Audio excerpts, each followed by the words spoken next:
Okay, we're back again, and we have another nice gentleman. He's very tall and handsome on top of everything else. His name is Jeff Faldalen. I hope I did it right. Faldalen, that's good. Faldalen. You did better than most. Hi. Nice to meet you. So glad to have you here. Glad to be here. And I know that you are an author, and I want to hear about this. First of all, what on earth made you think of writing a book? I had something to share. I had a journey that I wanted to get out there of how to change your life and business. That's fantastic. Yeah. Now, did you have the spirit of writing when you were young, or has it just come up with this idea? You know, that's the first time I've ever been asked that. Yeah, I did. I did. And when I was in second grade, I actually got an award for being able to tell short stories. Hey! You're the first person that's ever asked me that question. Oh, I'm glad everybody knows now. Yes. yes. You've been given away. Okay, so this one is primarily helping you to do something in your life better than you're doing it, right? Well, it's about understanding what potential is. Oh, okay. You know, we all hear that word, what potential, you know, what is your potential? But there's actually tangible things that you can do to help you step into it in all areas of your life. Fantastic. I want to hear about this book. It's called Fullest Potential. Yeah. Okay. I don't know if you have it there or not, but let's put it up here. Yep. It's your cover of your book. There we go. Very nice. Yep. Yes, that's a great cover. Yep. Great cover. Fullest Potential. You know, potential. When you are born, it seems like you are looking for a potential to something. I mean, you may not know then what that potential is. As you grow older, if you stick to that feeling, then you have to look for a potential to make it work, right? Okay. I believe when we're born, we are born in the fullest potential state. But what ends up happening is we're conditioned to believe limitations and beliefs and things like that deny us our potential. You know, potential is the actualization of possibility. And my book is all about, I grew up when I was 19 years old on June 15th of 1985. I had a near fatal car accident. And the reason for that was potential isn't about being positive or negative. It's the actualization of possibility. So what I did, I demonstrated what the potential is of running your life into the ground. And at that point in my life, that was the end result of how I believed about myself. And since then, I've been on this journey to learn how to unravel all that. And then because of what I've experienced in doing that, that's when I decided to become full-time transformational specialist about 6 years ago, because of my own journey. I didn't sign up to be here, you know, but it was my own journey. And, you know, if we look at Maslow's hierarchy of needs, after you've transformed all that, you transcend what you have learned. So that's what I do with clients. That's what I do with my products. That's what I do with my book. Yeah. That is so intriguing. Please give me a little idea of what you got in this book. Yeah, so the big theme of this is, first of all, we got to have awareness. We got to have awareness to be able to anticipate. Once we're able to anticipate, we're able to adapt, and then out of the adaption, we're able to accelerate whatever area of life that we want.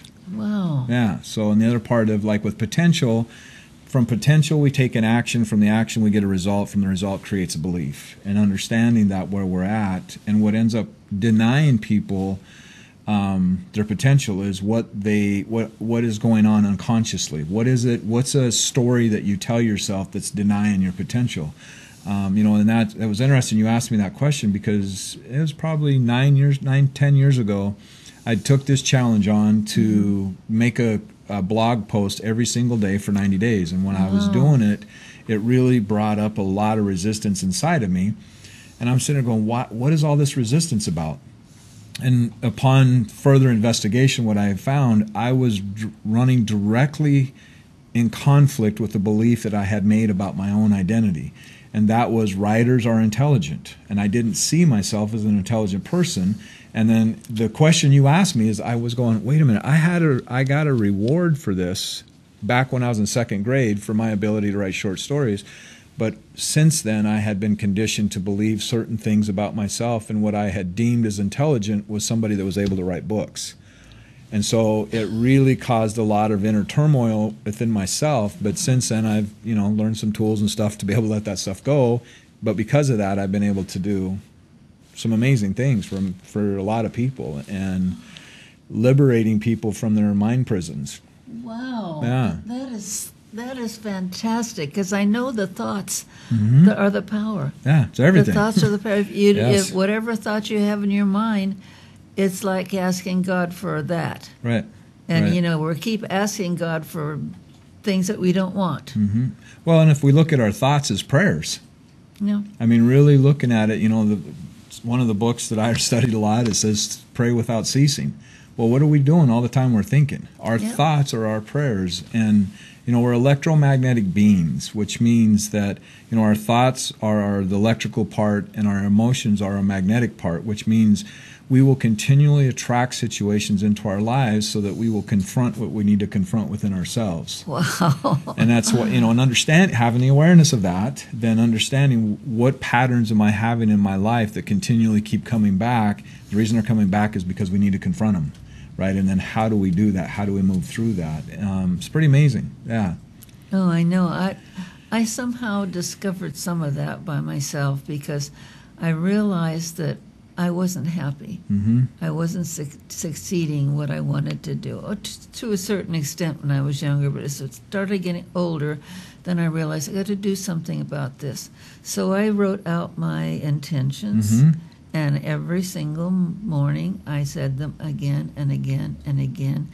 This went on for 5 or 6 months before there was any answer to my problem. And then all of a sudden, I can't even explain it. I just was different. I looked at where I said, "Oh God, this is so beautiful. This is the best planet in the world. This is the best people. This is." Your whole life changes, and that was my intent. I think I never thought of it in that way, but I'm sure that's what it was. I intended to get better and positive. Right, and what stops a lot of people, it's one of my, and I'm not big on favorites, just because I like to be adaptable. But one of my favorite quotes that I say a lot to my clients it's a quote by Carl Jung. It says, "If we do not make our unconscious conscious, it will control our lives, and we will call it fate." Our unconscious is what's driving the ship, right? That's definitely true. And understanding that our unconscious highest job is to protect us.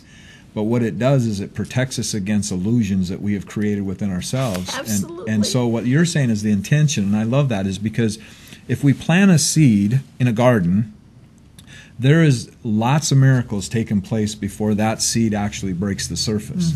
That seed actually has to be destroyed.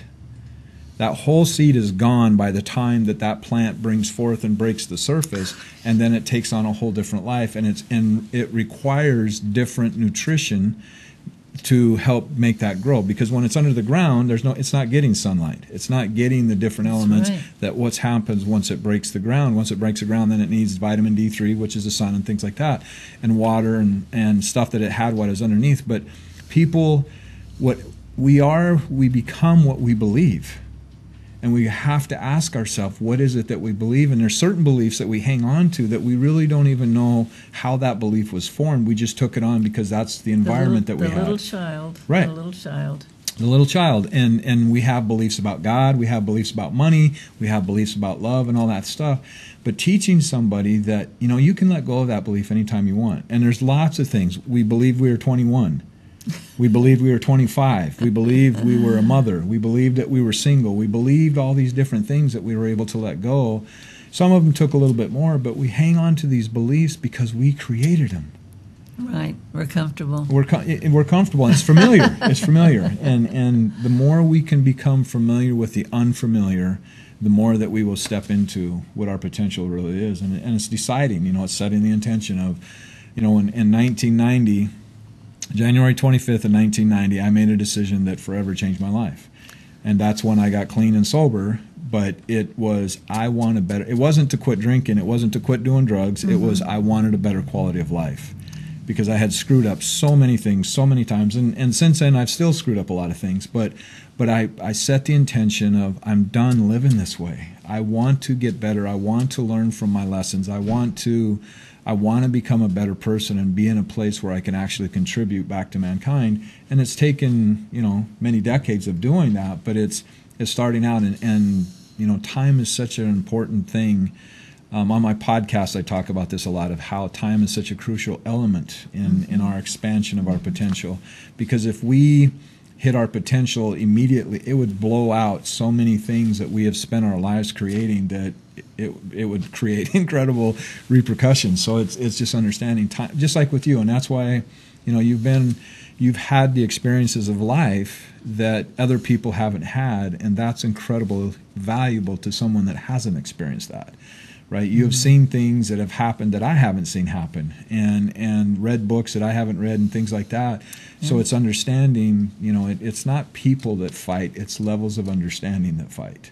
Oh, that's perfect. Yeah, and it's really, and that's what potential really is understanding that levels of development, it's levels of awareness, it's levels of consciousness. There's a lot of different maps in the book that I talk about that really give people tangible things so that they can see where they're at. The awareness is what gives them the ability to navigate where they need to go in order to rise whatever level of whatever area of their life that they want to increase. Yeah, and sometimes it's even letting go. And I mean, you think you want something so badly, and you finally realize it's not going to happen. Right. You have to say thank you, God, and let it go. Yep. And that's a great point. Is what determines the weight, the WAIT of what you want to manifest, is directly affected by the weight, the WEIGHT of your past. Oh. And you have to let go, right? That's It's being able to go, is this in alignment with where I want to go? And if it's not, being able to let that go and able to look for what it is that is aligned to where you want to go. But a lot of people, again, it's familiar. A good friend of mine always says, for some people, a known hell is better than an unknown heaven. Yeah, and it's so true. That's why so many people are more afraid of success than they are of failure. Right. There's a reason 85% of lottery winners file bankruptcy within 5 years. It's so unfamiliar. Yes, it is so unfamiliar. yes. It's such a huge contrast. It's such a polarization to who they were and what their identity was, and they got to go back to what's familiar. Yeah. It's really a horrible thing to go through, I would think. Oh, yeah. It's just maybe turned inside out, right? Yeah, but again, that's why I'm saying it. Having the awareness, and then the awareness is going to give you the ability to anticipate, and then out of that, you're going to be able to adapt, and then from that, you'll be able to accelerate whatever it is that you want in your life. And it's getting people to understand this is going to be uncomfortable, and being okay with that, and through the uncomfortable, I like to use the metaphor of the butterfly and the caterpillar. The caterpillar has to let go of the caterpillar's identity in order for it to embrace the butterfly identity and being able to fly. That's for sure. Right? That's a perfect way to bring it down. Yeah, and it's just like one of the quotes that I have in there is by Carl Jung. It says, in order to increase consciousness, there's going to be suffering. There is going to be suffering. There's a process of us shedding the old and allowing in for the new.